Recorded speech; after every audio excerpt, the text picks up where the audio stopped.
Et nous avons aujourd'hui la chance d'avoir des intervenants et des intervenantes de haut vol, avec une grande pratique du terrain, mais aussi politique et juridique, dans la lutte contre les violences sexuelles dans les conflits armés, et plus particulièrement en République démocratique du Congo. Je vais vous les présenter après le petit vidéo que nous allons voir dans quelques instants, mais peut-être pour commencer quelques remarques pratiques. Donc, il y a une interprétation simultanée vers l'anglais.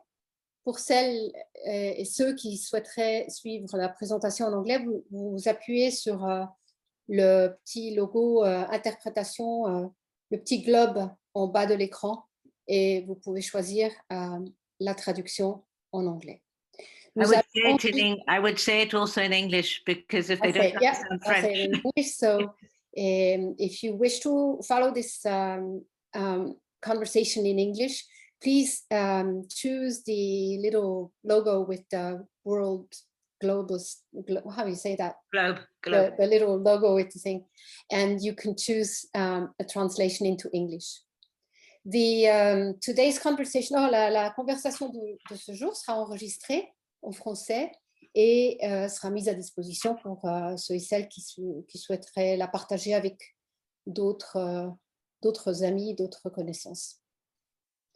Vous pouvez aussi, pendant toute la séance, mettre vos commentaires ou vos questions dans le chat à côté, en anglais ou en français, et nous essayerons par la suite de répondre à toutes les questions. OK? Et oui, il y a un enregistrement, ça c'est en réponse de Nicolas. Le programme que nous avons aujourd'hui, c'est le suivant. Il y a quelques mots d'introduction par le docteur Gilles Carbonnier, qui est vice-président du CICR, du Comité international de la Croix-Rouge, basé à Genève, et de Madame Atalanti Moquette, qui est la fondatrice et membre du conseil exécutif de Giving Women. Ensuite, je vous présenterai les intervenants et les intervenantes, et ils vous dresseront un aperçu du contexte dans lequel ils travaillent, surtout évidemment en parlant de la problématique des violences sexuelles qui perdurent déjà de façon aberrante depuis des décennies dans ce contexte et aussi dans d'autres contextes de conflits armés. Ils vont vous parler aussi de leurs activités de prévention, de l'aide fournie aux personnes et aux communautés qui sont menacées ou agressées et des défis auxquels ils font face aujourd'hui. Nous essayerons ensuite à la fin de répondre à vos questions que vous aurez, s'il vous plaît, notées dans le chat de cette séance. Je donne à présent la bienvenue à Dr Gilles Carbonnier, vice-président du CICR, riche de nombreuses années d'expérience en diplomatie internationale, en recherche, en enseignement au niveau universitaire et en pratique humanitaire et de développement socio-économique et d'une grande expérience, comme je disais, de terrain et aussi de tout le milieu international. Gilles, nous te remercions vraiment de tout cœur de nous avoir rejoints et je te passe la parole. Merci beaucoup, Antonella, pour ces mots introductifs. Mesdames et messieurs, chers collègues, chers amis, en cette journée internationale des droits des femmes, j'aimerais vous souhaiter à toutes et tous une cordiale bienvenue à cette table ronde que le CICR a le plaisir d'organiser avec Giving Women. Nous abordons aujourd'hui une problématique qui nous préoccupe depuis longtemps et je crois, comme Antonella Notari vient de le dire, depuis beaucoup trop longtemps. Les violences sexuelles dans les conflits armés et plus spécifiquement en République démocratique du Congo. Cette table ronde, elle fait suite à l'excellent documentaire Seeds of Hope, projeté jeudi dernier, en présence de la réalisatrice.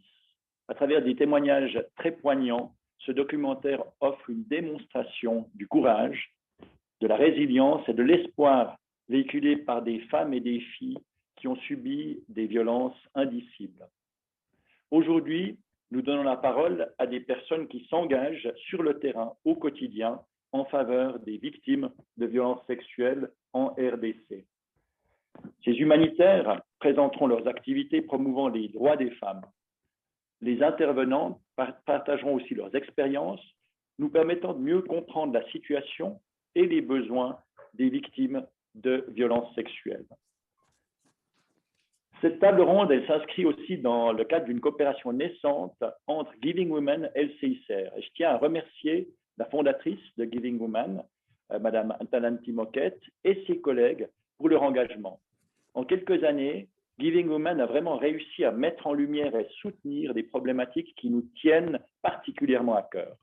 Je salue l'engagement de femmes philanthropes qui investissent leur temps, leur intelligence et leurs compétences avec générosité pour soutenir des organisations de terrain.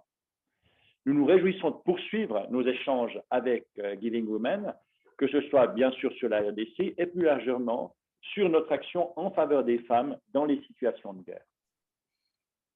Mesdames et messieurs, chers amis, comme l'actualité ne cesse de nous le rappeler, les violences sexuelles à l'encontre des femmes et des enfants demeurent un fléau à travers le monde, dans toutes les sociétés.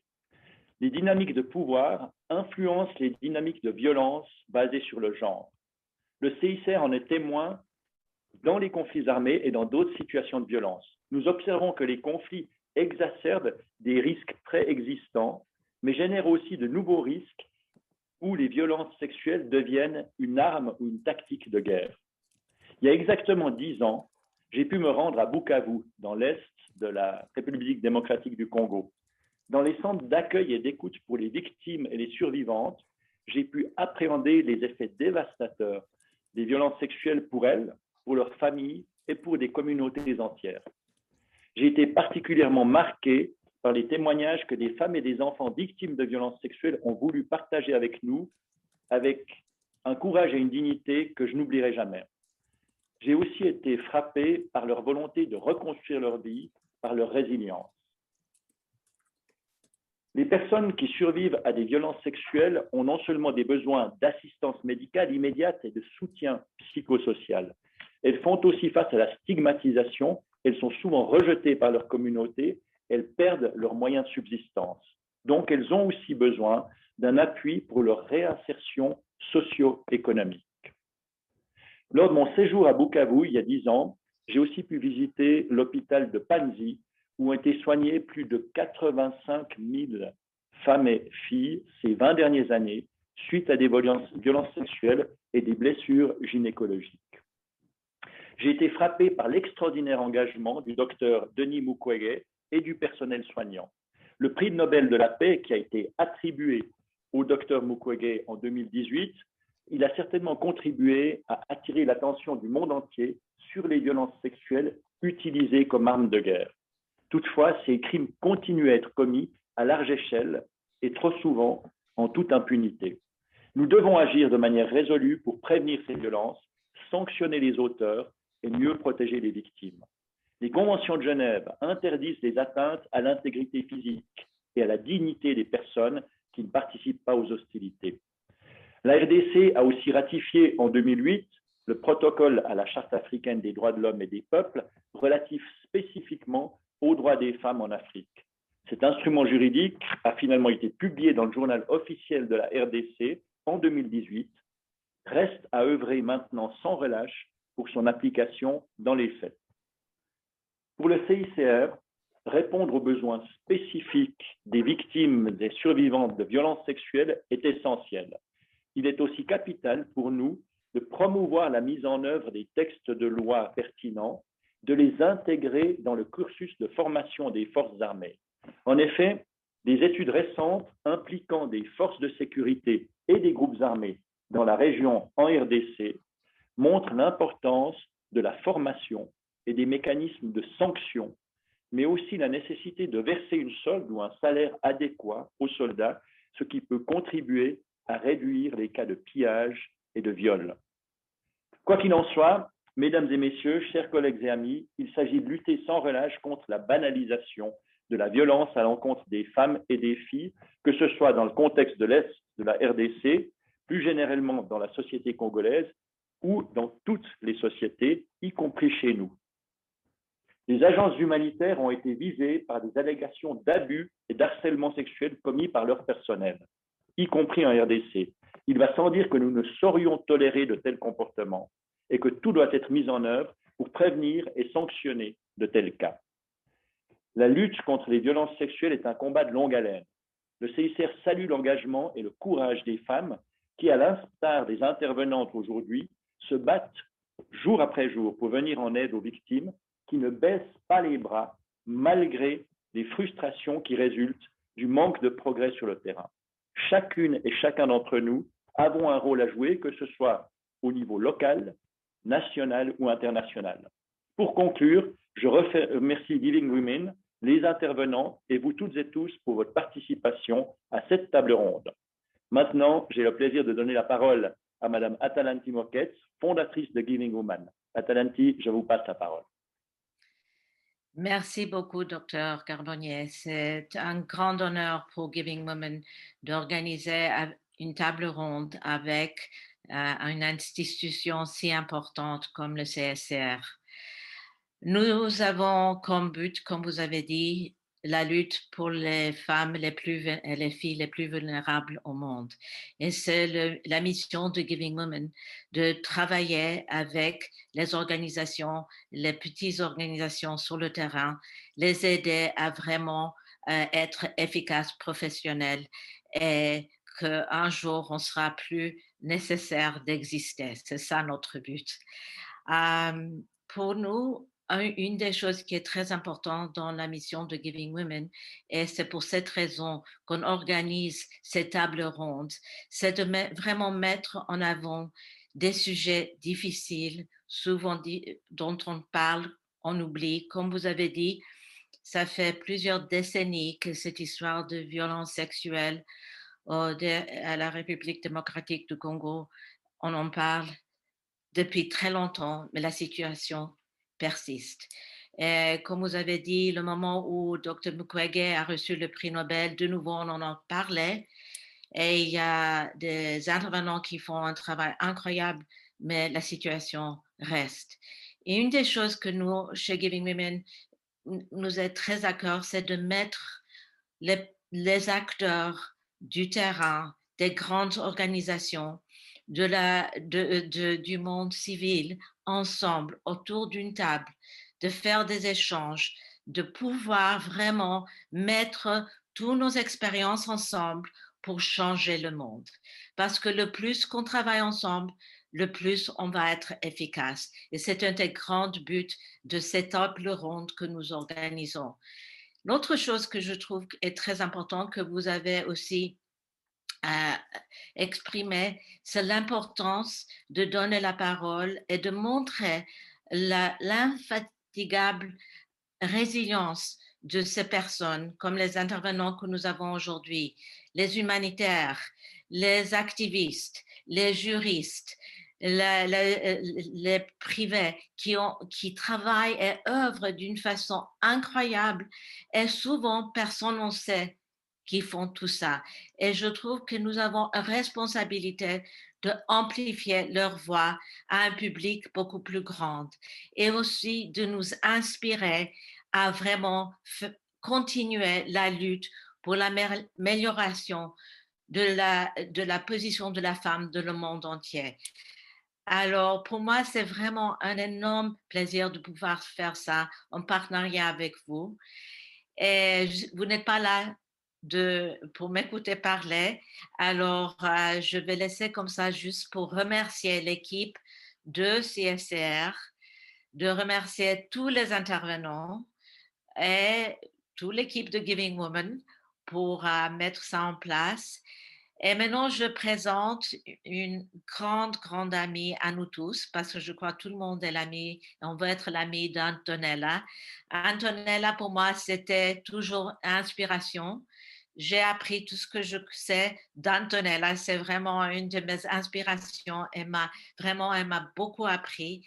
Et elle était une des fondatrices de Giving Women. Et je sais une déléguée de longue date de CSR. Alors, elle nous réunit. Et je voudrais la remercier de tout cœur de laisser ses abeilles et sa nouvelle vie pour quelques moments, pour être avec nous et de partager sa connaissance. Et juste un remerciement à toutes ces femmes et tous ces hommes qui œuvrent pour l'amélioration de la vie de toutes les femmes. Merci beaucoup tout le monde pour être parmi nous aujourd'hui. Et je passe la parole à la belle Antonella. Merci beaucoup, Atalanti, et merci beaucoup, Gilles. C'est très important de vous avoir parmi nous et je rappelle aussi à tout le monde que vous pouvez poser des questions à Atalanti ou à Gilles en mettant vos questions dans le chat pendant cette séance et nous tâcherons de répondre à autant de questions que possible vers la fin de cette séance. En préparation à cette séance d'aujourd'hui, vous avez peut-être regardé le bouleversant reportage de Fiona Lloyd-Davis, Seeds of Hope, qui a été diffusé le 4 mars, que j'ai l'honneur maintenant à présent de vous présenter. Donc, parmi les intervenantes, nous avons Madame Julienne Muzengue, qui est la cofondatrice de l'ONG Solidarité féminine pour la paix et le développement intégral, SOFEPADI en abréviation, qui œuvre depuis 2001 pour la promotion des droits des femmes et des filles et pour la santé sexuelle et reproductive. Elle a été poussée par l'urgence d'un engagement plus puissant en faveur des droits des femmes, de leur rôle dans la vie politique et dans les sphères décisionnelles. Elle a créé à ce but, en 2007, le Fonds pour les femmes congolaises, dont elle est la directrice exécutive. Elle est membre de la campagne internationale pour mettre fin au viol et à la violence sexiste dans les zones de conflit et vice-présidente de la Ligue internationale des femmes pour la paix et la liberté. Elle occupe aussi une place dans le haut panel chargé de conseiller le président de la RDC, où elle est responsable des questions concernant les femmes, la paix et la sécurité, la bonne gouvernance et les contacts avec la société civile. D'ailleurs, juste avant cette séance, Julienne a été appelée à prononcer un message à ce panel qui entoure donc le président de la République démocratique du Congo. Nous avons aussi parmi nous Maître Claudine Zongo, avocate de profession et activiste des droits humains chevronnée, qui coordonne l'ONG Dynamique des femmes juristes et deux autres organisations des femmes juristes en RDC et dans la région des Grands Lacs. Ces ONG militent pour les droits des femmes et leur leadership, la lutte contre les violences sexuelles et l'impunité et la construction des communautés égalitaires dans des contextes de conflits armés et d'urgence humanitaire. Elle possède un master de l'Université onusienne pour la paix de Costa Rica en genre et construction de la paix et une expérience académique de 15 ans comme enseignante en faculté de droit et de 7 ans comme chef de travaux de l'Université libre des pays des Grands Lacs. Ensuite aussi, Maître Nelly Mbango, avocate et fervente activiste des droits humains et cofondatrice et coordinatrice de la plateforme des organisations féminines Sauti ya Mama Mukongomani, la voix de la femme congolaise, composée de 36 organisations qui militent pour la promotion et la protection des droits des femmes à travers leur implication dans le processus de paix et dans la prise de décision à haut niveau. Maître Mbango fournit un appui technique important dans la lutte contre les violences sexuelles, en accompagnant les organisations qui militent pour l'intérêt des survivantes et œuvrent pour leur autonomisation en vue de leur pleine participation au développement du pays. Monsieur Deogratias Bulambo est employé au CICR depuis l'an 2000. En 2008, il a intégré le département de la sécurité économique qui a pour mission d'apporter de l'aide vitale aux personnes victimes de conflits armés. Depuis 2017, il fait partie du projet d'initiative de soutien microéconomique dont il nous parlera lors de notre échange. Cela fait 20 ans que Deogratias évolue dans le domaine de l'assistance aux victimes des conflits armés et d'autres violences, y compris les violences sexuelles. Il est titulaire d'un diplôme en mécanique générale et d'une licence en théologie. Enfin, Madame Sara Kenati qui a rejoint le CICR en 2017, d'abord au Sud-Soudan et ensuite au Myanmar, et la mise en place des projets en santé mentale s'adressant aux victimes de conflits, avec une attention particulière aux victimes de violences sexuelles. En juillet 2019, elle a rejoint la délégation du CICR en RDC. Son rôle est d'apporter une vue d'ensemble de la problématique des violences sexuelles, d'amener une expertise et d'accompagner les équipes CICR à mettre en œuvre des programmes transversaux et multidisciplinaires afin de renforcer la prévention auprès des porteurs d'armes, mais aussi un secours holistique centré sur les besoins des survivantes. Après 10 ans d'expérience en tant que psychologue clinicienne et art thérapeute en France, Sarah a travaillé au sein de MSF France, notamment sur des projets de prise en charge médicale et psychosociale de victimes de violences sexuelles. Vous voyez que nous avons vraiment un panel très distingué et très préparé pour cette rencontre.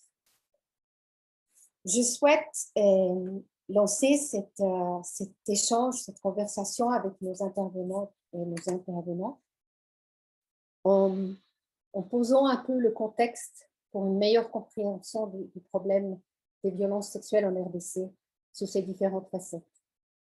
Est-ce que je vais leur demander s'ils peuvent décrire la situation à laquelle ils et elles sont confrontés quotidiennement?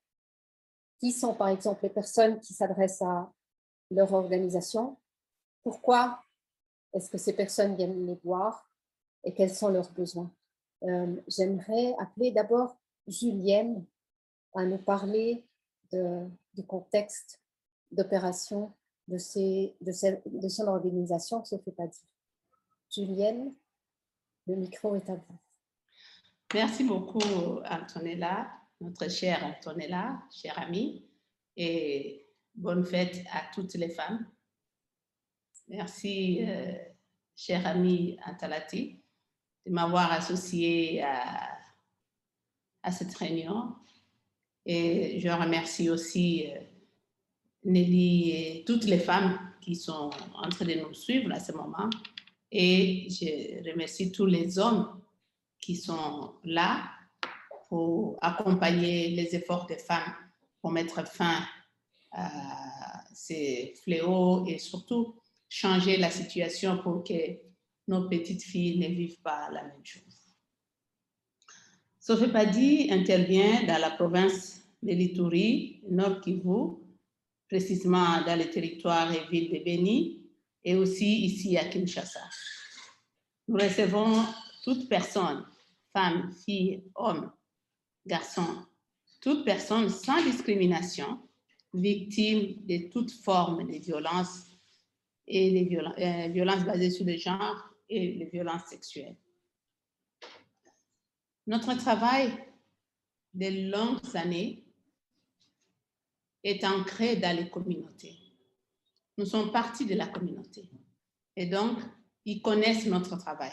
Et donc dès qu'il y a un problème, les gens viennent vers nous et nous-mêmes nous nous déplaçons vers les communautés. Nous organisons beaucoup de séances de sensibilisation dans les communautés, des réunions avec les chefs coutumiers, des réunions avec les femmes dans les communautés, avec les jeunes. On échange, on parle et on débat de ces questions. Nous offrons les services holistiques aux victimes de toutes sortes de violences. Donc, nous avons un centre médical à Bunia, nous avons un bureau à Beni qui offre les autres prises en charge du centre médical parce que nous n'avons pas encore un centre médical à Beni, mais nous payons tous les frais dans les structures où nous avons référé les victimes. Ici à Kinshasa, le problème, Julienne, juste pour être encore plus, disons, illustrer encore plus concrètement pour les personnes qui ne connaissent pas bien votre contexte, quel type de problème vous expose les personnes qui viennent vous voir? Oui, en fait, vous savez, la RDC est confrontée à une guerre sans nom, à des violences sans nom depuis plusieurs années. Et ce sont des guerres que nous subissons à cause de nos ressources. Alors, quand les groupes armés s'affrontent, ou l'armée loyale qui affronte les groupes armés, ils attaquent aussi la population civile. Le corps des femmes devient le champ de bataille. Des femmes et des jeunes filles. Et même des hommes qui sont pris esclaves sexuels, qui sont amenés dans les camps, qui sont mutilés, battus, ils sont mariés de force, ils deviennent des esclaves sexuels.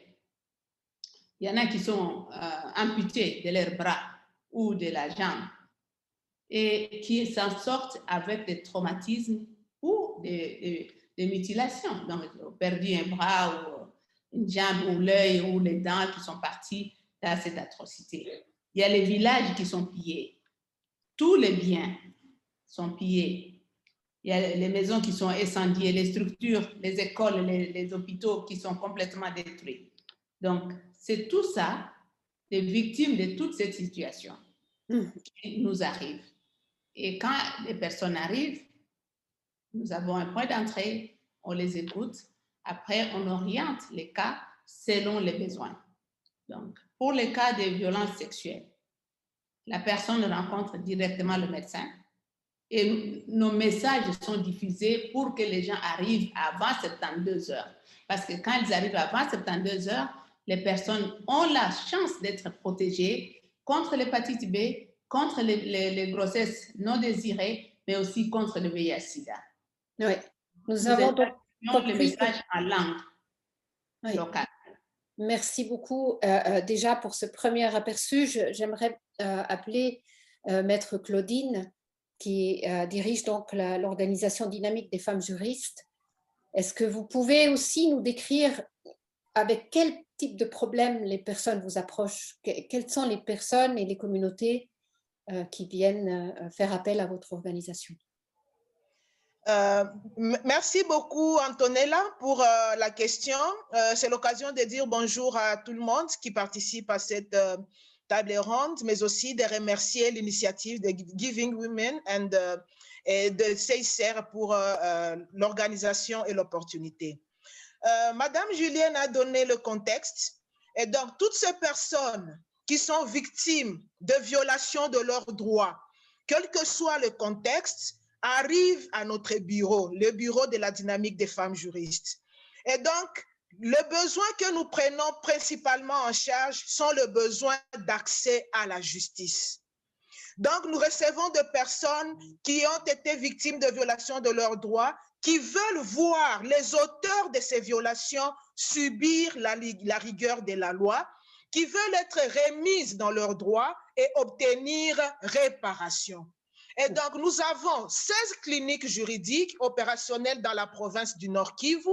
Nous avons 2 bureaux à Beni et à Chopo, mais nous avons également des maisons de passage pour les aider à aller auprès des cours et tribunaux.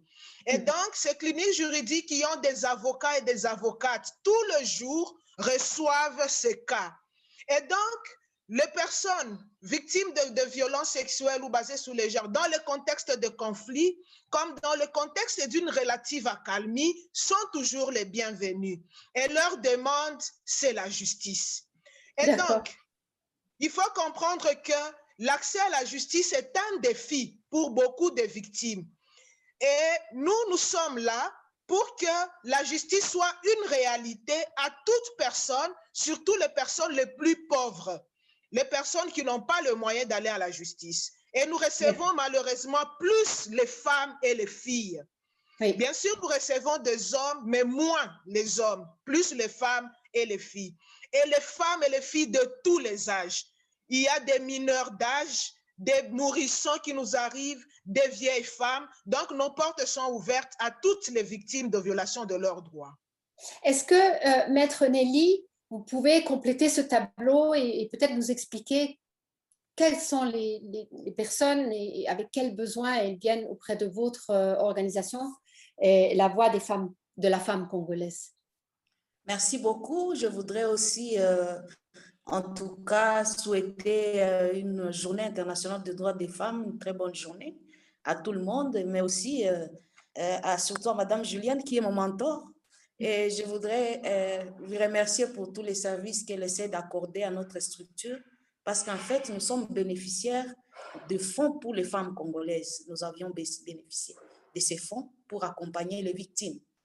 Nous sommes dans le domaine de la résilience au niveau communautaire et donc nous essayons d'accompagner les victimes lorsqu'elles arrivent auprès de nos bureaux pour faire de l'orientation. Parce qu'en fait, nous aidons les victimes à pouvoir les réinsérer dans la communauté et voir aussi dans quelle manière faire devenir ces victimes-là des actrices de changement, des actrices qui travaillent pour leur propre émergence, pour l'avancement de leurs droits, mais également pour aider ces victimes qui sont déjà parfois très affaiblies à pouvoir voir dans quelle manière avoir des activités qu'elles peuvent organiser sur le terrain.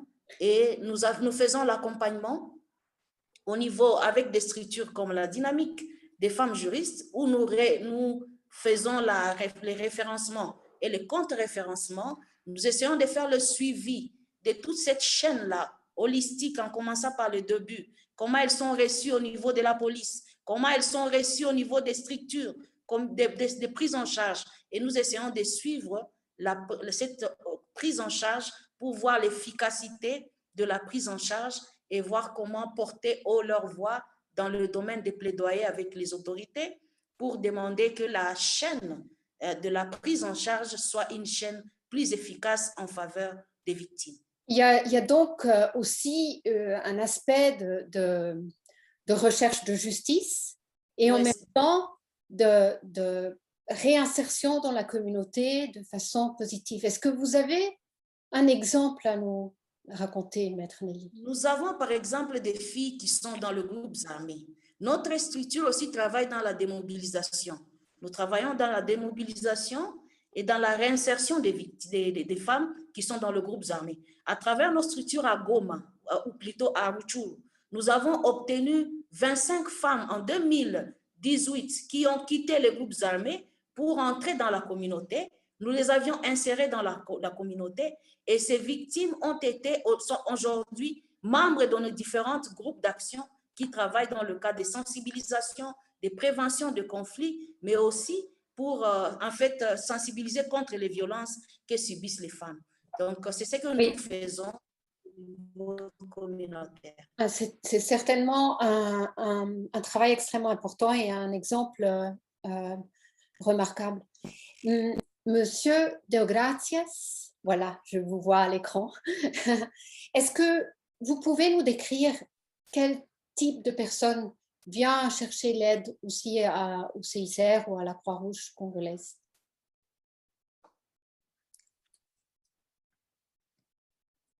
Il faut juste activer votre micro, Deogratias. Ok, là vous m'entendez, j'espère. Oui, oui, on vous entend. Merci beaucoup. Je voudrais juste remercier Antonella et tous les participants et même les organisateurs de ce panel qui vraiment est très pertinent. Et par rapport à la question que vous venez de me poser, il est vrai que le CICR reçoit, c'est vrai, différentes catégories de victimes, hein, notamment des victimes de violences sexuelles. Et c'est dans ces cadres-là que ces gens viennent, après avoir vécu une certaine situation de violence, elles approchent les maisons d'écoute d'abord, dans un premier temps, qui sont supervisées par le CICR sur terrain. Et de là, ces personnes reçoivent une assistance sur le plan psychologique et, pendant un temps. Et lorsqu'elles se sentent apaisées à ce stade-là, elles sont référées à un autre département qui s'appelle sécurité économique, où nous les recevons pour la continuité, c'est-à-dire pour les assister sur le plan de la réinsertion socio-économique. Et là, je pourrais peut-être mentionner deux volets que nous utilisons pour assister en premier temps pour les besoins immédiats, parce que quand quelqu'un vient de passer un temps pour des soins psychologiques et après, il y a des besoins économiques qui se présentent, ça peut être la nourriture, ça peut être le loyer. Et là, nous avons le premier volet qui est que le CICR utilise en donnant du cash pour répondre aux besoins immédiats dans le but de réduire les risques d'exposition. Vous savez, ces gens, d'abord, au-delà d'être violés, au-delà de rencontrer des situations de violence, des fois, elles perdent aussi leurs moyens de substance. Elles sont voilà, marginalisées, stigmatisées. Et alors, dans la deuxième phase, après le traitement psychologique, nous essayons d'abord de répondre immédiatement aux besoins urgents. Et après, s'ensuit une autre phase d'insertion socio-économique. Et alors, en cette phase-là, on leur donne un certain montant d'argent qui est accompagné avec une formation pour pouvoir les amener à créer des activités génératrices de revenus qui vont leur permettre non seulement d'augmenter des revenus, mais aussi de s'intégrer facilement dans la communauté et de retrouver encore leur dignité. Ce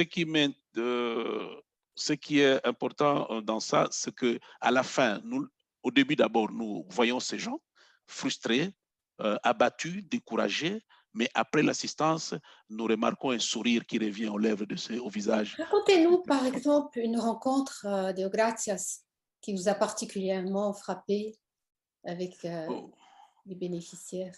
En tout cas, il y en a assez, je ne sais pas lequel je vais prendre, mais je prends quand même brièvement un exemple d'une femme qui a été violée.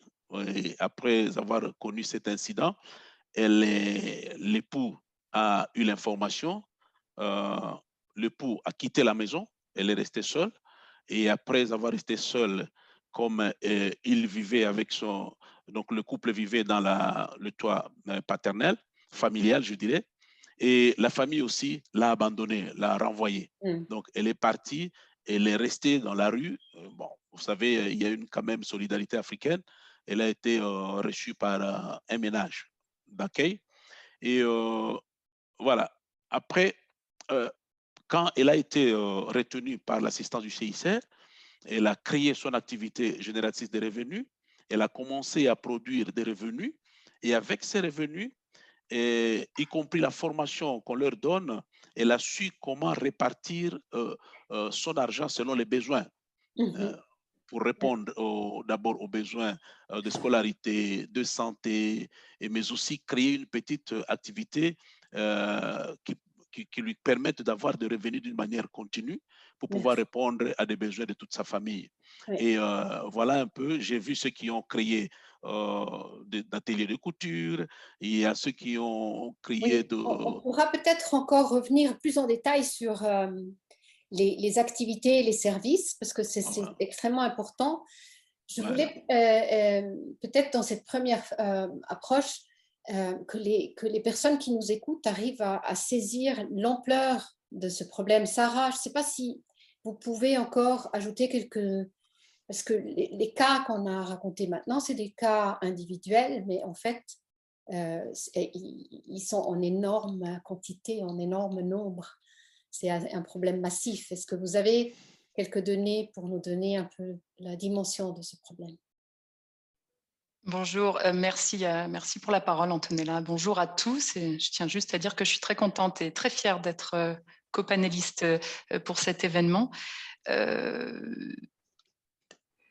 La question des chiffres et de la prévalence du phénomène, c'est un point un petit peu épineux parce que on a des chiffres, on a accès à certains chiffres, c'est-à-dire les chiffres des personnes qui sont venues chercher des soins ou des services. Mais on est aussi dans un pays qui est frappé par la stigmatisation, le tabou, la honte par rapport à la violence sexuelle. Et du coup, ces chiffres, il faut toujours garder en tête, quel qu'il soit, qui représente uniquement la pointe de l'iceberg. L'année dernière, je crois que le sous-cluster a partagé pour 2020 plus de 65 000 cas en RDC. Je répète. 65 000 cas de viols qui ont été signalés. Viols et violences sexuelles, exactement, qui sont venus chercher du soin, qui ont fait une demande de soins. Donc ça ne peut... C'est assez terrifiant puisqu'on parle que des personnes qui parlent, qui viennent chercher du soin. On parlait effectivement, aujourd'hui c'est la journée de la femme et les femmes et les jeunes filles sont particulièrement affectées en RDC par la problématique, mais les hommes et les garçons aussi. Et si le tabou rend difficile la possibilité d'aller s'adresser à des services, pour des femmes, je vous laisse imaginer la difficulté en RDC pour des hommes pour demander de l'aide. je crois que, enfin, ce qu'on a compris par ces quelques explications, c'est que d'abord, c'est un problème qui est vraiment extrêmement étendu. Moi, j'ai aussi lu un chiffre d'une équipe de recherche américaine qui dit que c'est 48 femmes qui sont violées chaque heure en RDC. Et donc, et ensuite aussi le fait que ça dure depuis des décennies et qu'on en est déjà la première, deuxième génération même d'enfants qui ont grandi dans ce type de contexte. Et je crois que ça, c'est vraiment c'est important de saisir que ce problème est d'une gravité, mais aussi d'une dimension juste impensable. Oui, je dirais que c'est presque le deuxième ennemi dans tout ça, c'est la longévité du conflit et du coup l'acte de violence sexuelle en lui-même qui presque se banalise. On est dans quelque chose qui devient quotidien, routinier.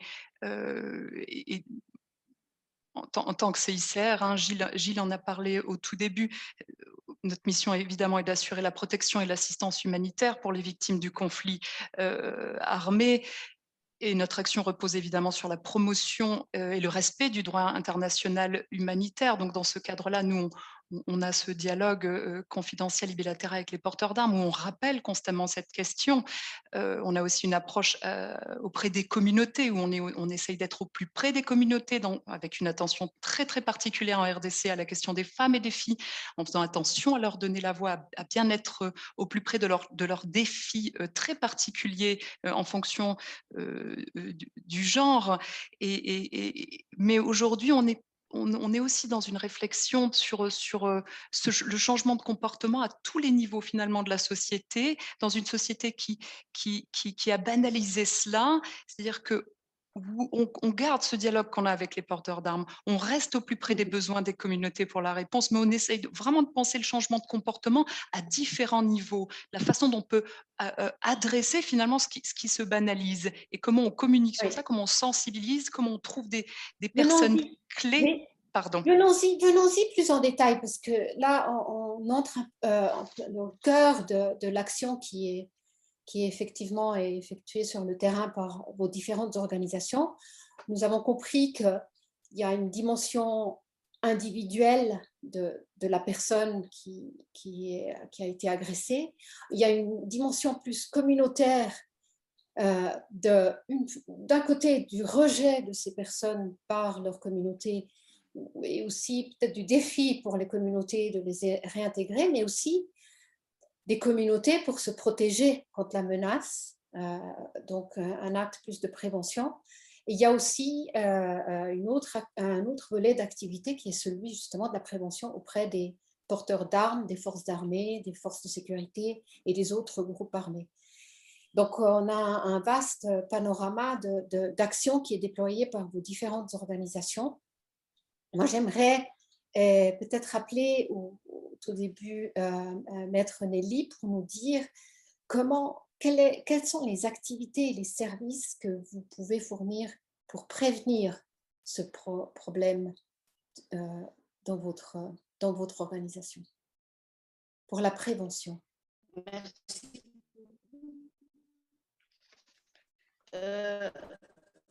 Nous, ce que nous faisons comme service, dès que nous avons reçu les victimes des conflits, nous faisons des femmes victimes survivantes des violences sexuelles.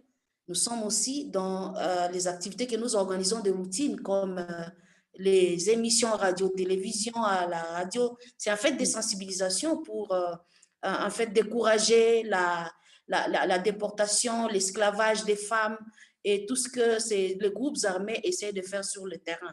Ce que nous faisons aussi, c'est d'organiser des réunions, des forums avec les leaders locaux dans le cadre de plaidoyer pour parler des questions de paix, des questions de la participation, impliquer les femmes dans les activités des consolidations de la paix au niveau communautaire. Et aujourd'hui, nous sommes heureuses d'avoir insérer ou intégrer les femmes dans les réunions de conseil de sécurité, où elles essayent de parler des questions de paix, des questions qui les concernent au niveau de terrain. Nous sommes vraiment très engagés sur des questions de plaidoyer au niveau communautaire, en commençant par le local, au niveau national, mais aussi au niveau régional. Et nous sommes avec différentes structures. Nous avons travaillé avec le Fonds pour les femmes congolaises, mais aussi Sofapadi, dans le cadre d'une action de plaidoyer, déjà en 2013, pour en fait réclamer la paix pour les femmes, parce que nous savons que sans la paix, même si nous parlons parce qu'il y a l'activisme de groupes armés, la persistance de ces groupes armés au niveau des terrains, on peut commencer à faire des actions, mais nous risquons d'avoir des rebondissements à tout moment. Pourquoi? Parce qu'il n'y a pas la paix. Et quand il n'y a pas la paix, c'est difficile de pouvoir avoir des femmes qui soient protégées. Nous savons comment l'État, toutes ces difficultés de protection que nous avons au niveau de notre pays. Voilà pourquoi nous insistons plus sur des questions des plaidoyers pour la paix, de la sécurité, pour des personnes civiles, les femmes et les enfants. Et de l'implication des femmes vraiment dans ce processus. Oui, c'est ça. Je ne sais pas, Julienne, est-ce que vous souhaitez... Des groupes de femmes que nous appelons Women Rights Activists. Ce sont des groupes de femmes qui travaillent pour leurs droits au niveau communautaire. Ces groupes de femmes qui sont répartis dans 6 territoires de la province du Nord Kivu travaillent pour leurs droits. Elles essayent de sensibiliser les communautés, mais ce sont elles qui font aussi les médiations de conflits au niveau de leur communauté pour que ces conflits-là ne puissent pas affecter les femmes et surtout les conflits en lien avec le droit des femmes. C'est ce que nous faisons. En fait, ce que je vous entends dire, c'est que le contexte de conflits armés augmente justement le risque pour les femmes de violences sexuelles, de viols et d'agressions. Exactement. Et vous souhaitez, en termes de prévention, travailler vraiment sur la pacification. Dans et, la pacification, et dans le processus de paix, d'impliquer les femmes. Je ne sais pas, Julienne, est-ce que vous souhaitez compléter peut-être en nous expliquant comment vous œuvrez pour prévenir ce problème des violences sexuelles avec votre organisation et ensemble avec les autres organisations que vous soutenez? Oui, pour la prévention, nous travaillons sur l'éducation des jeunes dans les écoles, sur les questions des violences sexuelles, mais aussi sur la loi qui réprime la violence sexuelle. Nous formons aussi les chefs coutumiers sur cette loi et il y a beaucoup d'émissions en langue locale qui sont diffusées, des campagnes de mobilisation qui sont lancées par les journalistes, mais aussi les femmes elles-mêmes, victimes et autres femmes vulnérables qui sont formées sur leurs droits et qui sont constituées en groupe de solidarité. Nous appelons ce groupe le groupe de dialogue où il y a les hommes et les femmes et ce sont les femmes qui prennent le leadership dans ce groupe local au niveau communautaire pour débattre de toutes les questions qui les concernent. Et quand les femmes prennent leur leadership pour parler, pour défendre leurs droits, ça leur permet aussi de se faire accepter dans la communauté et d'être prises en considération quand elles prennent parole. Avec le Fonds pour les femmes congolaises, actuellement, on a un projet où on met les clubs, on finance les organisations, mais aussi on forme les enseignants et les autorités scolaires sur cette question. Et il y a des clubs d'observation dans les écoles. Et ça permet aux jeunes filles, nous voulons que nos jeunes pépinières deviennent directement des leaders à partir de la base et qu'elles parlent de leurs droits dans les écoles et dans les communautés. Ces formations que nous avons données, ça a permis aux autorités scolaires à changer le règlement de l'école qui était discriminatoire. Il y avait des travaux spécifiques pour les jeunes filles, des travaux spécifiques pour les garçons et les autorités scolaires ont pris l'engagement de changer ces règles pour que ça soit bénéfique pour les garçons et les jeunes filles. Il y a aussi la question de la justice. Nous poussons vraiment sur la question de la justice. Les plaidoyers, comme Nelly venait de dire, on vient, mouvement des femmes, pour réclamer la justice. Nous rencontrons les gens du Parlement, nous rencontrons les ministres, au niveau provincial, local, on rencontre les autorités. Et ensemble, toutes les activistes, ensemble, nous continuons à hausser notre voix pour que la justice soit rendue aux victimes. Et avec la participation des victimes, ça devient plus facile et et nous faisons écouter, et même au niveau international. Nous allons avec les victimes et aussi les autres femmes activistes à Bruxelles pour présenter la situation. À Genève, on s'est rencontrés, à New York, partout au monde, pour parler de cette question. Parce que notre situation n'est pas seulement au niveau national. C'est une situation qui doit être traitée au niveau international et au niveau national. Et donc, il faut qu'au niveau international, que les actions concrètes soient prises pour qu'on arrive à mettre fin. En 2006, on a réduit vraiment, la question des violences sexuelles était vraiment à baisse. On voyait que la situation allait se stabiliser. Mais brusquement, en 2017, il y a encore une multitude de groupes armés qui ont refait surface, les affrontements, les kidnappings et tout, et ça a repris. Maintenant, avec la société, les civils qui sont aussi des auteurs, nous faisons ces formations pour qu'ils changent leur comportement. Donc, il y a aussi un travail qui est fait au niveau des prisons pour faire le monitoring des auteurs qui sont arrêtés, pour voir s'ils sont vraiment en prison, et aussi les éduquer en prison pour qu'ils sachent que ce n'est pas la victime qui l'a fait arrêter, c'est la loi. Parce qu'il a commis un crime, il est arrêté à cause de ce crime. Et que s'il revenait à faire ça, il va revenir. Avec ce que vous nous expliquez, nous commençons à voir qu'en fait, il y a un contexte local, national, international, qui peut œuvrer ensemble à différents niveaux pour faire que les lois qui existent, comme Gilles l'a déjà dit dans l'introduction, soient connues et soient aussi appliquées. Et puis, vous nous parlez aussi d'un problème plus structurel, peut-être plus social, d'un manque d'éducation, donc d'une amélioration dans le système éducatif qui est discriminatoire.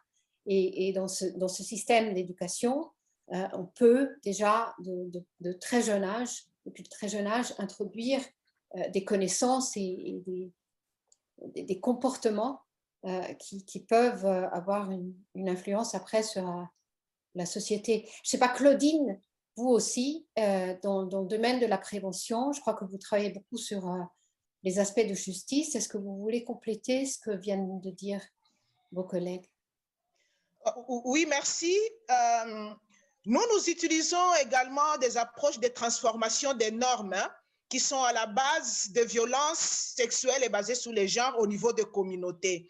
Et nous touchons vraiment toutes les couches de la population. Nous touchons la police, l'armée, nous touchons les leaders communautaires, les leaders religieux, les autorités et même les membres des communautés pour qu'ensemble, ces différentes personnes s'assoient, analysent leurs problèmes, comprennent les violences sexuelles et basées sur les genres qui sont commises tous les jours, comprennent également les causes et les conséquences à différents niveaux, au niveau individuel, au niveau des communautés, au niveau des familles, et que ces personnes prennent elles-mêmes les solutions et agissent pour éradiquer ces violences. C'est vraiment notre approche. Mais aussi, nous utilisons la justice comme également une activité de prévention. Parce que nous savons que en organisant, par exemple, des audiences foraines, nous amenons les tribunaux de Goma, par exemple, à Rutshuru, là où il y a eu des viols massifs, là où il y a eu des personnes victimes de violations de leurs droits, à organiser une audience là-bas à Rutshuru.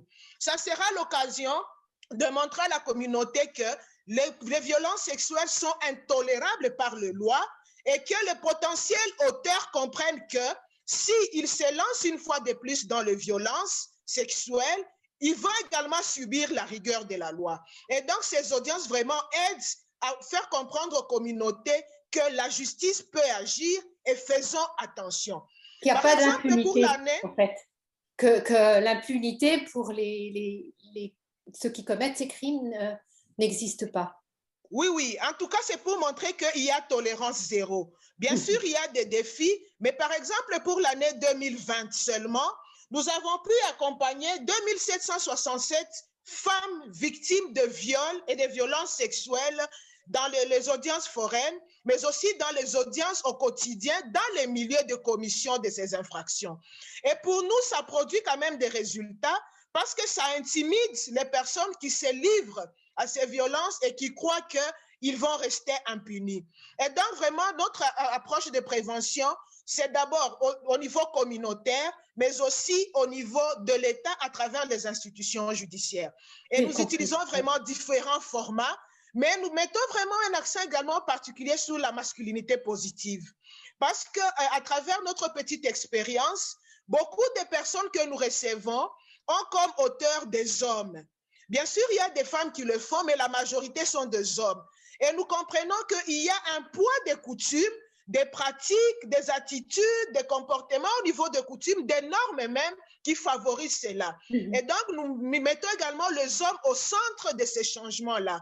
Comment les hommes peuvent comprendre le problème et agir comme acteurs des changements parce qu'ils ont un rôle important. Sans bien sûr laisser de côté les femmes qui sont également d'une manière ou d'une autre à la base de la perpétuation de ces coutumes. Merci beaucoup. Donc, à travers des dialogues, oui, à travers des dialogues, il y a vraiment de solutions qui jaillissent et des actions qui sont menées. Bon, bien sûr, comprenez que le mal est profond. Les coutumes sont tellement ancrées dans les mentalités qu'on croirait à une seconde nature. Et donc, changer les mentalités, c'est un long processus, mais nous y travaillons jour et nuit pour qu'on ne recule pas, mais qu'on avance d'un petit pas chaque jour. On a entendu donc vous travaillez dans les communautés, auprès des personnes qui sont les leaders des communautés, pour vraiment qu'ils prennent conscience des normes, des comportements discriminatoires, des préjugés qu'ils ont, pour y travailler, les changer et pour prévenir cette étendue de ce problème. Je ne sais pas, Sarah, le CICR aussi travaille beaucoup sur la prévention. Et est-ce que vous pouvez nous en dire un peu plus sur quelles approches vous déployez auprès des groupes armés, des porteurs d'armes, des forces de sécurité et autres? Tout d'abord, on rappelle le droit international humanitaire et on rappelle le fait qu'il condamne fermement de telles violations dans le conflit armé. Ensuite, on va développer, en fonction de la qualité du dialogue qu'on a, de la possibilité de s'entretenir avec les porteurs d'armes et d'aller un petit peu plus loin dans le travail. On va travailler sur les sanctions qu'ils mettent en place. On va travailler, par exemple, quand c'est possible, sur leur code de conduite, la mise en œuvre de leur code de conduite. On essaye d'avancer sur ça. On s'appuie beaucoup sur un travail qui a été fait au CICR en 2018. C'est une étude qui s'appelle « Contenir la violence dans la guerre, les sources d'influence chez le combattant », qui nous a permis de créer un guide sur l'engagement des porteurs d'armes face à la violence sexuelle, évidemment qui met en avant le DIH et sa mise en œuvre, mais aussi les valeurs sociales, les dynamiques entre pairs, tout ce qui peut finalement avoir un impact sur le changement de comportement. Donc ça, c'est vraiment au niveau des porteurs d'armes. Après, dans toutes nos activités, vraiment surtout en RDC, on a ce qu'on appelle une approche transversale par rapport à la thématique. C'est-à-dire qu'on l'a fait, je dis toujours le mot infusé dans toutes nos activités. Par exemple, si on fait un travail de réhabilitation, de construction, on va être attentif aux risques de violence et de violence sexuelle. Lorsqu'on veut faire des puits, on veut favoriser évidemment l'accès à l'eau pour les communautés. On sait qu'en RDC, ce sont les femmes qui vont principalement puiser l'eau et on sait qu'elles empruntent parfois des chemins dangereux et qu'elles se font attaquer en chemin. Donc, on va toujours intégrer cette réflexion dans notre travail. Pareil pour notre travail en détention, évidemment, où il y a aussi beaucoup de risques. On travaille aussi avec les enfants non accompagnés et les enfants qui sont sortis des forces et groupes armés. Et ce sont des enfants qui ont été particulièrement exposés à beaucoup de formes de violence, dont la violence sexuelle. Donc, chacune de nos activités, on va dire, est teintée du souci de prévention et de protection face à la violence sexuelle. C'est quand même un contexte aujourd'hui où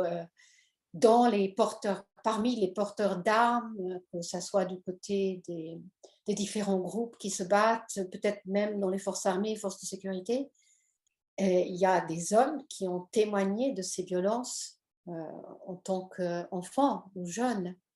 Est-ce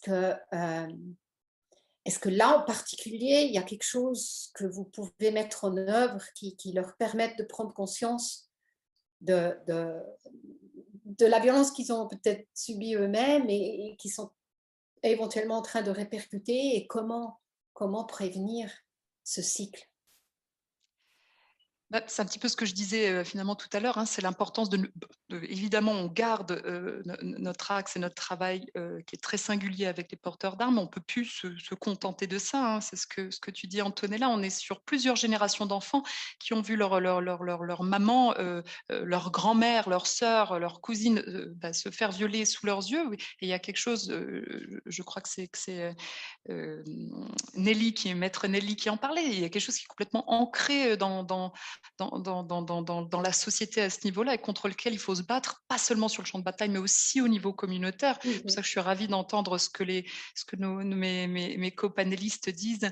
Un petit exemple, comme ça, je travaillais avec un centre qui reçoit des enfants sortis de groupes et forces armées, et on faisait une sensibilisation par rapport aux enfants sur la violence sexuelle, et j'entendais des gens du centre me dire oui, mais certains, c'est pas des victimes de violences sexuelles. Certains enfants ont été violeurs. Et je disais, pour nous, ça reste des enfants et pour nous, ça reste des victimes. Et parce que ce sont des enfants, il ne faut pas s'arrêter là. Le soin, déjà le soin médical, évidemment, hein, quand on est forcé, parce que la plupart du temps, c'est les enfants forcés à commettre ce type de crime, mais aussi le soin en santé mentale qui est primordial, justement. C'est les enfants qui peuvent retourner du jour au lendemain dans des groupes armés ou qui peuvent, face à plein de vulnérabilités, repartir dans un schéma de violence. Et s'il y a un temps privilégié où on peut travailler ça avec eux aussi au niveau santé mentale, pour ce changement de comportement, c'est bien celui-là, celui où on les accompagne lorsqu'ils sortent des groupes armés. Je vois que le temps avance et moi j'aimerais aussi après donner la possibilité aux personnes qui participent à poser des questions, mais une des questions que je souhaite vous poser encore à toutes et à tous, c'est justement, face à la gravité de ces problèmes, à leur ampleur, aussi à leur complexité, qu'est-ce que vous pouvez dire sur l'impact qu'ont eu ou qu'ont aujourd'hui vos activités et les services que vous rendez aux victimes? Quel bilan est-ce que vous tirez de vos activités et quels changements concrets vous avez pu constater, positifs et qui peut-être reste encore à faire, je ne sais pas. Et Julienne, est-ce que je vous passe la parole en première? Merci. Non, merci. Merci Antonella. En fait, les organisations congolaises, les groupes de femmes, elles sont toujours les premières au front. Elles sont là, sans appui, elles commencent le travail, elles continuent parce qu'elles savent que leur devenir et le devenir de leurs enfants a dépend. Donc, je vais vous donner quelques exemples. Nous avons vraiment l'impact. Nous sommes arrivés à transformer les femmes qui sont venues. Il y en a qui arrivent toutes folles à cause des viols, mais après l'accompagnement, elles redeviennent normales et elles reprennent leur place. Il y a une femme qui a été violée 3 fois. Après, la 3e fois, elle est allée chercher à se protéger chez sa fille aînée. La fille aînée a jeté les affaires de sa mère dehors en disant que non, tu vas m'apporter ici la malédiction, donc je risque moi-même d'être violée, mon mari risque de me chasser. La femme est allée chez notre animatrice à Oicha, elle a été récupérée, amenée aux soins, suivie et formée sur ses droits, Léonie. On est venu avec Léonie ici pour le plaidoyer. Elle a rencontré l'ancien président de l'Assemblée nationale et Léonie lui a parlé comme ça sur cette situation. Et demandé à ce que ça puisse cesser, il faut que le gouvernement puisse faire un effort pour que ça s'arrête. On a rencontré les missions diplomatiques, on est allé avec Léonie au CSW à New York, ça c'est 2017 je crois.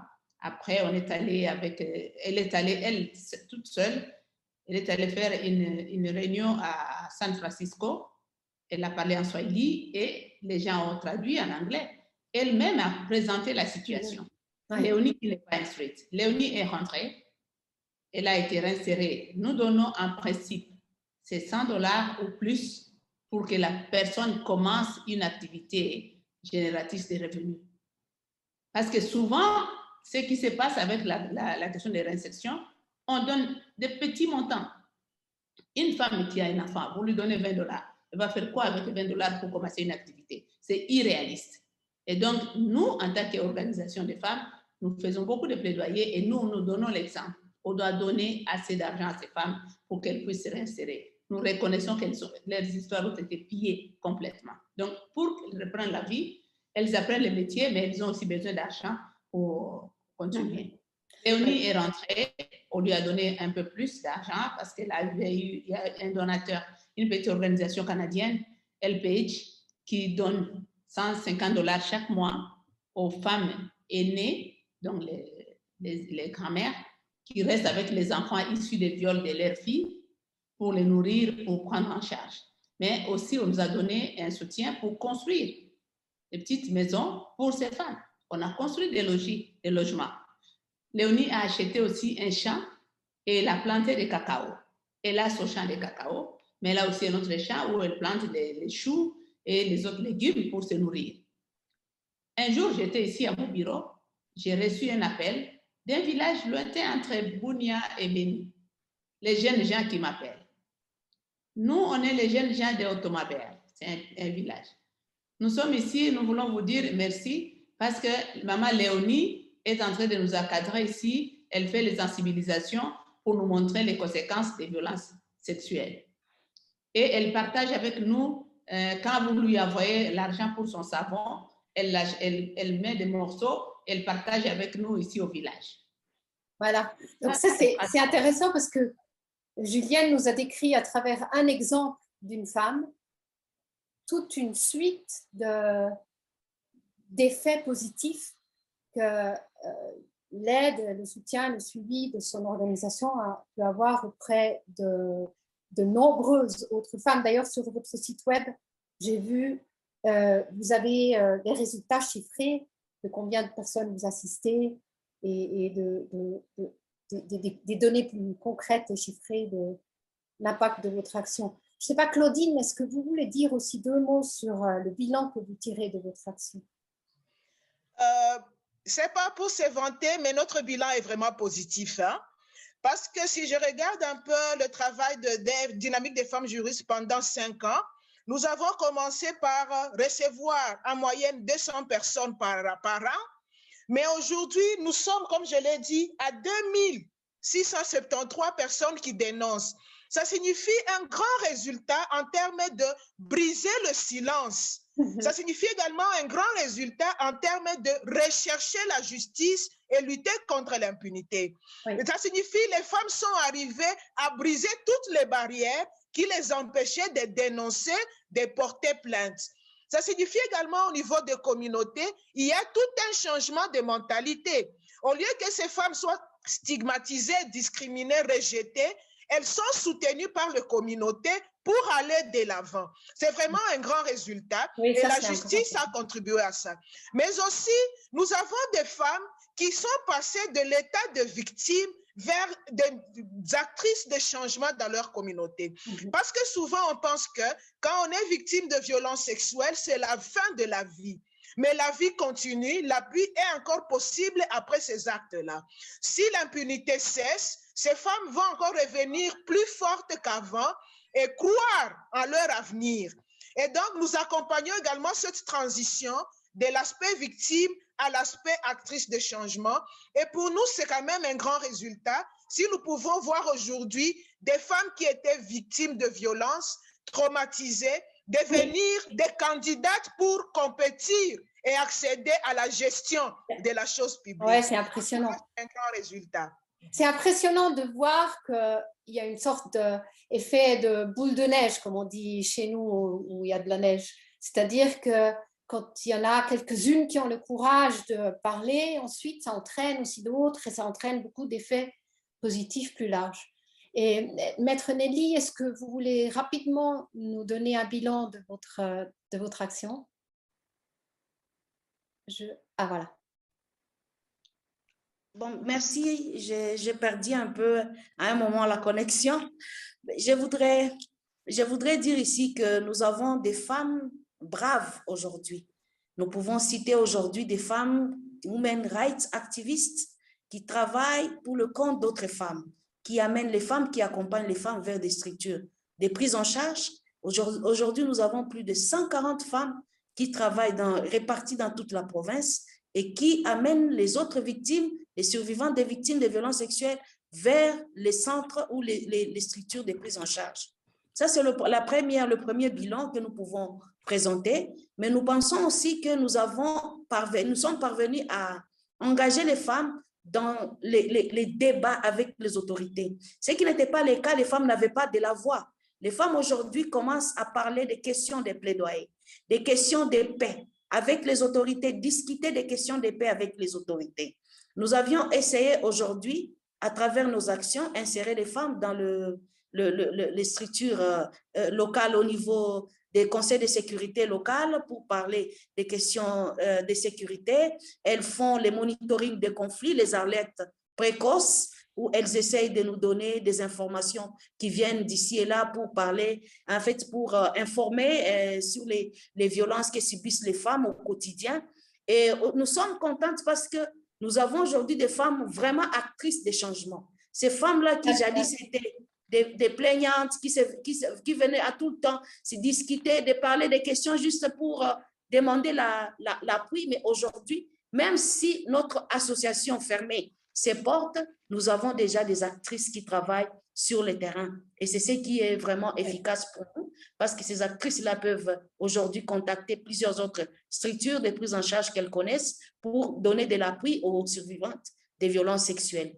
C'est très intéressant en fait de vous entendre toutes dire que le bilan qui pour vous est le plus positif et plus durable et le plus transformateur est celui des femmes qui ont survécu à ce genre de violence et qui aujourd'hui deviennent actrices à toutes sortes de niveaux différents dans leur communauté, au-delà, même au niveau international, et qui commencent à vraiment faire entendre leur voix et à exiger des changements et à aussi être actrices de changement. Ça, c'est vraiment très impressionnant. Je ne sais pas, pour le CICR, est-ce que Sarah ou Deogracias, est-ce que l'un de vous peut dire quelques mots sur le bilan que vous tirez de votre action? Alors oui, un bilan en 2020 en tout cas, là où ça a été très positif, je dirais, c'est que, parce qu'on n'en a pas encore parlé aujourd'hui, mais il y a eu quand même une pandémie qui nous est arrivée. Je pense que on en parle énormément en Europe et on en parle aussi beaucoup ici en RDC, mais c'est surtout que cette pandémie n'a pas arrêté la guerre, elle a encore moins arrêté les violences sexuelles, et que je peux dire que je suis assez fière et qu'au CICR, on est vraiment mis un point d'honneur à garder une opérationnalité, à garder nos activités, justement en prenant conscience que les victimes, elles allaient continuer d'avoir des besoins. Hein, on a pu maintenir tout ce qui est soutien médical, soutien psychosocial, soutien socio-économique. Peut-être que Deogracias, juste après moi, peut nous donner des petits chiffres un petit peu sur ce qu'on a fait. En parallèle de ça, on a aussi maintenu le dialogue avec les porteurs d'armes, malgré le défi de la pandémie. Et ça a été une question qu'on a continué d'adresser sans relâche dans le cadre de notre travail. Moi, je dirais que ce que je vois comme succès, en tout cas pour le CICR, c'est qu'on a vraiment intégré une approche centrée sur les victimes, une approche centrée sur les survivantes. C'est-à-dire qu'on prend la personne dans ce qu'elle a d'unique et avec des besoins spécifiques. Je trouve qu'on ne pense plus pour l'autre, et ça, c'est plutôt intéressant pour moi dans le champ humanitaire, de pas se dire qu'une personne a besoin d'eux, mais on va lui demander ce dont elle a besoin. On va essayer d'être au plus près de ce qui va l'aider. Et c'est vrai qu'au CICR, on a la possibilité d'avoir une réponse, un panel de réponses assez large. Et du coup, comment on fait du sens dans tout ça plutôt que de se dire, peut-être diviser, mais plutôt de faire quelque chose d'assez holistique autour d'une personne pour que ça vaille le coup de la survie. C'est-à-dire, on parlait tout à l'heure, Julienne parlait des 72 heures et de la question de la survie, mais aussi jusque 6 mois, 1 an plus tard, à sa réintégration sociale, ou s'assurer qu'elle a toujours une place dans la société et qu'elle a toujours, ou qu'elle récupère sa dignité, parce que c'est aussi de ça dont il s'agit. Déo, est-ce que tu veux dire quelques chiffres pour le travail socio-économique ? Oui, en fait, merci Sarah pour la parole. Oui, il est vrai que ce projet qui a comme objectif insertion sociale et économique, implémenté depuis 2015 jusqu'à ce jour, donne des résultats assez positifs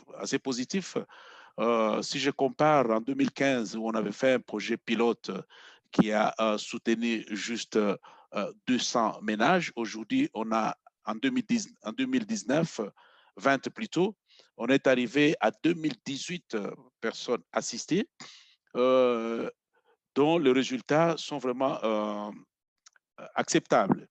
Il y a autour de 98% qui ont lancé leurs activités génératrices de revenus d'une manière pérenne. Vous imaginez, j'ai retrouvé une femme à Massissi qui a été assistée en 2017 avec son kiosque de vente du lait, parce que le montant qu'on leur donne leur permet d'acheter, pour celle-là, pour le cas précis, elle a acheté une vache qu'elle a laissée dans le pâturage des prêtres à Massissi. Et un peu plus tard, elle a commencé à vendre du lait. Et jusqu'à ce jour, elle a un kiosque du lait. Et en la voyant, moi qui l'ai vu avant, j'ai trouvé qu'il y a quand même un changement assez considérable. D'une manière générale, les résultats sont assez positifs. Il y a autour de 99% qui ont augmenté leurs revenus d'une manière régulière.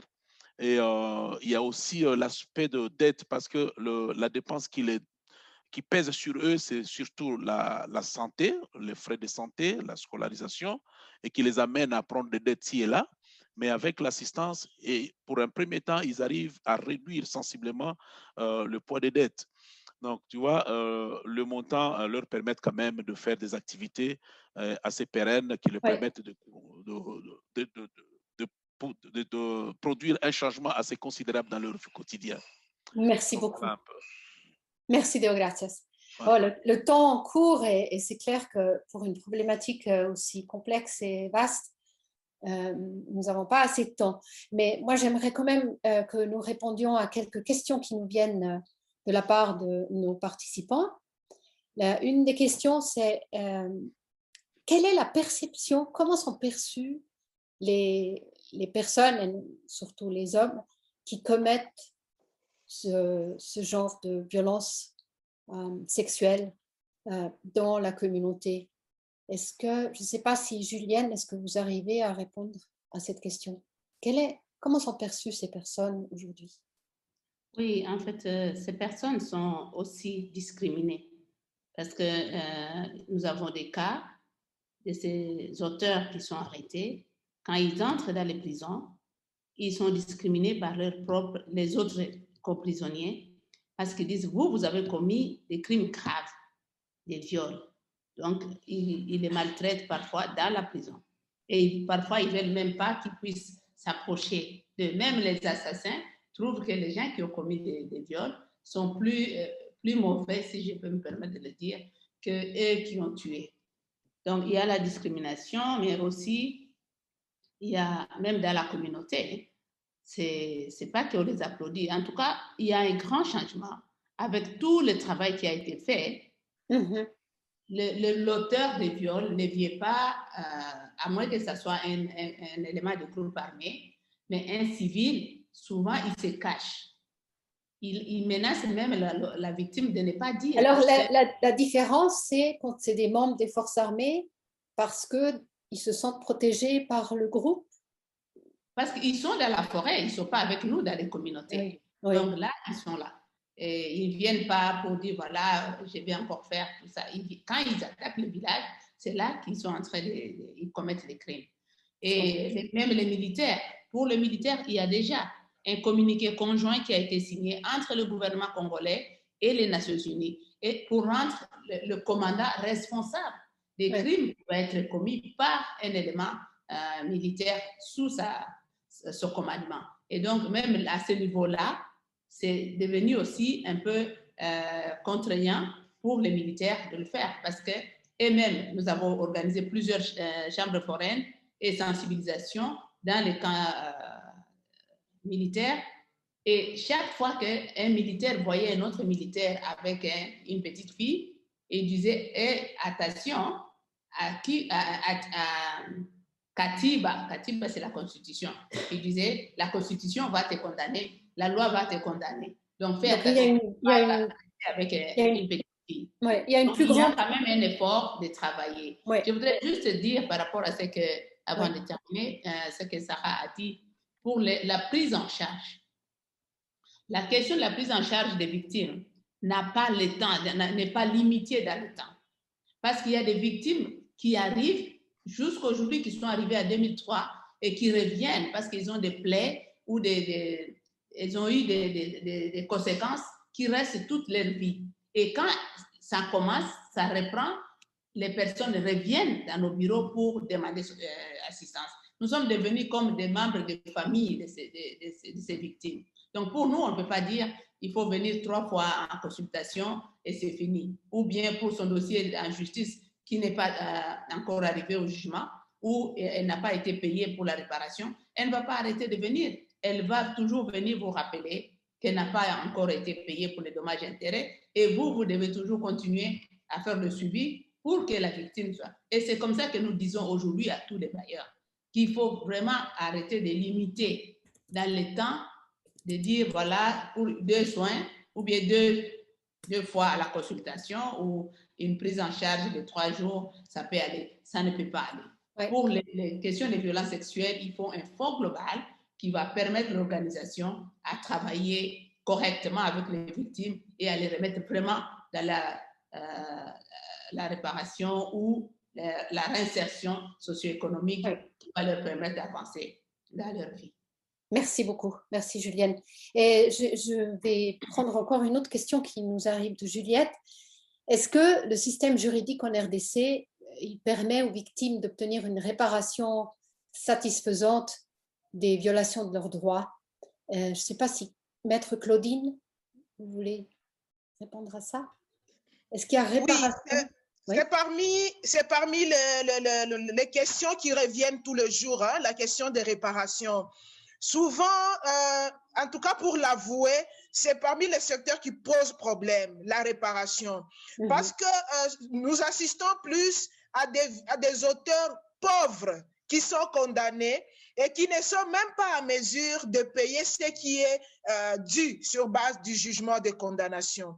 Mais nous avons quand même des cas, même si ce ne sont pas beaucoup, mais nous avons des cas de personnes qui ont été condamnés et qui ont assuré la réparation de victimes. Mais il faut quand même souligner que l'État congolais n'a pas également prêché par l'exemple par rapport à ça.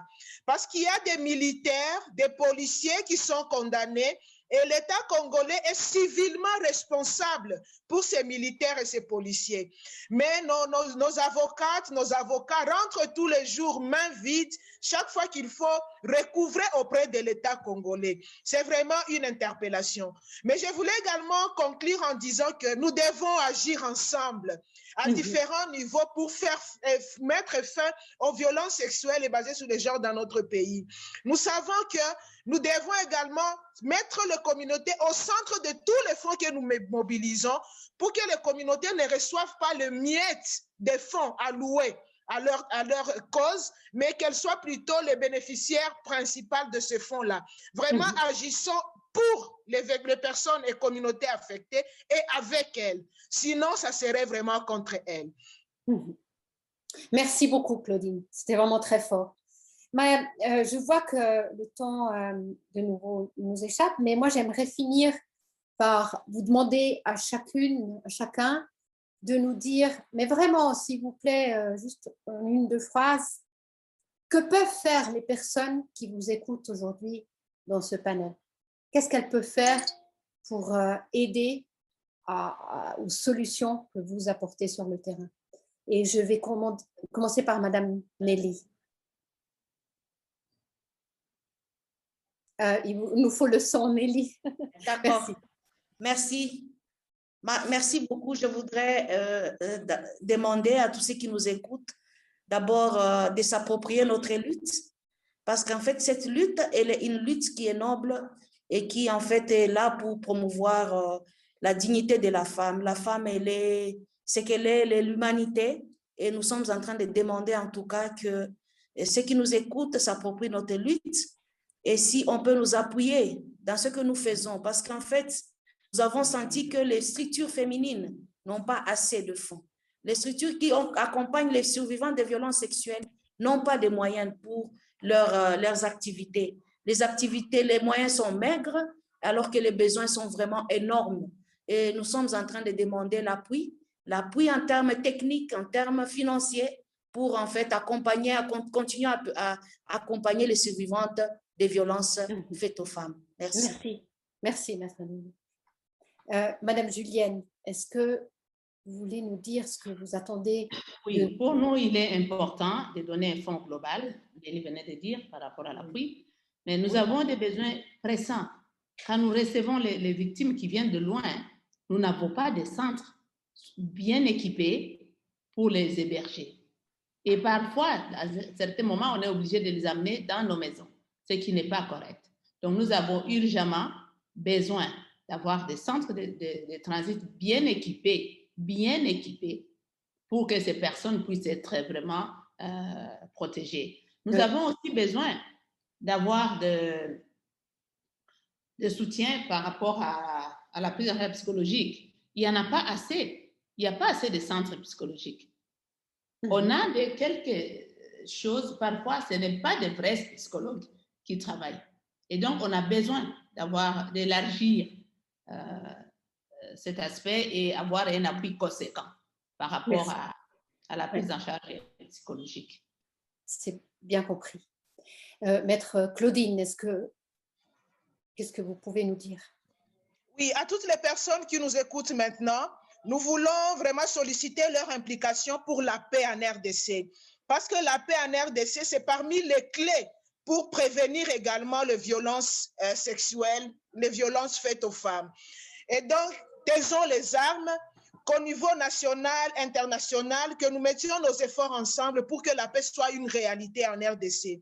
Mais aussi, comme il y a des soucis de réparation qui demeurent, nous mobilisons également toutes les personnes qui nous écoutent à vraiment contribuer pour qu'il y ait des fonds d'indemnisation des victimes, pas seulement les victimes de crimes graves, mais les communautés, les victimes communautaires qui restent également sans réparation. Oui, bien, un bon message. Merci beaucoup, Claudine. Monsieur Deogracias. Où le son, Deogracias? Désolé. En fait, je voulais dire tout simplement que, oui, à toutes les personnes qui nous écoutent à ce sujet, je crois que pour le cas du CICR, oui, pour atteindre nos objectifs, nous donnons du cash, nous donnons du frais, de liquidité. Et j'ai évité de parler du montant, mais je crois qu'à un moment donné, on est dans le besoin d'avoir d'appui sur le plan financier pour pouvoir atteindre nos objectifs. Parce que il faut aussi retenir que lorsque cette femme-là a retrouvé d'autres moyens de substance et qui lui permettent d'éviter d'aller dans les lieux où elle pourrait encore rencontrer des incidents, je crois que c'est aussi une mesure préventive. Donc, d'où les moyens financiers sont un besoin. Voilà. Merci, merci Déo. Sarah, est-ce que vous souhaitez conclure? Oui, merci. Bon, je ne vais pas répéter ce que vient de dire Deogracias, mais ça résume une forme de frustration sur la réinsertion sociale et économique. Et du coup, l'impact qu'on a sur le stigma, on a pu aider 646 femmes en 2020. Je vous parlais tout au début d'un chiffre, d'une estimation de la pointe de l'iceberg. On était sur plus que 65 000 victimes. Donc oui, effectivement, il y a une frustration et le soutien ne peut que nous aider à avancer sur nos programmes et être les plus holistiques possibles sur ce travail-là. Après, effectivement, ça c'est une conversation qu'on a eue toutes les deux, Antonella. C'est vrai que cette initiative est souvent beaucoup d'initiatives sur la question de la violence, des violences sexuelles sont des initiatives de femmes qui s'adressent à d'autres femmes et qui sensibilisent beaucoup de femmes. Évidemment, je sais qu'on a de la chance aujourd'hui, on a plusieurs hommes qui nous écoutent et c'est tant mieux, mais je dirais que ça aussi, ça peut être une démarche au niveau de chacun, de chacune, aujourd'hui, de pouvoir porter les voix nos voix, et celle des femmes auxquelles on vient en aide chaque jour, que ça sorte un petit peu de nos cercles féminins, que ça aille jusqu'aux oreilles masculines et de se demander un petit peu d'espérer que ça aille un petit peu plus loin, hein, ce qu'on entend un petit peu de nos collègues sur le terrain. Il y a beaucoup d'activités sur la masculinité positive qui se met en place, des choses comme ça qui interrogent un petit peu les hommes sur leur rôle là-dedans. Et je pense que cette discussion ou ces débats qu'on voit sur le terrain, ils sont adaptables partout dans le monde et à tous les niveaux. Donc voilà, merci beaucoup. Ouais, merci beaucoup. C'est génial parce qu'aujourd'hui, oui, oui. Je voulais juste ajouter un point par rapport aux enfants issus des viols. Oui. C'est vraiment un gros souci parce que ces enfants ne sont pas sérieusement intégrés dans les programmes de prise en charge. Nous payons la scolarité, nous accompagnons les femmes victimes qui ont des grossesses issues des viols. À l'accouchement, on paie la scolarité, les enfants, quelques enfants arrivent jusqu'à avoir les diplômes universitaires. Mais il y a aussi des soucis par rapport à leur enregistrement. Ça, là aussi, on y travaille. On n'est pas partout dans la République, mais c'est vraiment un travail où les bailleurs de fonds peuvent venir auprès des gouvernements congolais pour soutenir cet aspect des enfants issus des viols. Parce que si on ne fait pas attention à ces enfants correctement, les intégrer correctement, on va revenir dans une autre situation encore de guerre avec ces enfants qui ne savent pas comment s'identifier dans nos communautés. Donc, c'est vraiment important qu'on garde ça en esprit. Les enfants issus des viols doivent être une priorité dans tous les programmes de prise en charge. Merci, c'est important que vous ajoutiez ça. Atalanti, le micro, Atalanti. Oui, juste pour d'abord remercier tout le monde, mais pour vous rassurer, après ce panel, Giving Women, nous faisons toujours un follow-up. Et dans le follow-up, on aura tous les liens pour toutes les organisations qui font partie de notre panel pour que les gens puissent vous soutenir. Alors, je voulais juste vous rassurer, ça va se faire. Merci. Et merci tout le monde recevra tout le monde recevra l'information. Vous aurez aussi la possibilité d'accéder à l'enregistrement de cet entretien ou de le faire suivre à d'autres personnes. Moi, ce que j'ai entendu, c'est qu'il y a un travail à faire à tous les niveaux, au niveau des communautés, au niveau de la région, au niveau de l'État, mais aussi au niveau international. Il y a un travail à faire pour la pacification de la RDC. La paix en RDC est une énorme priorité. On a entendu ça aujourd'hui de nos intervenants.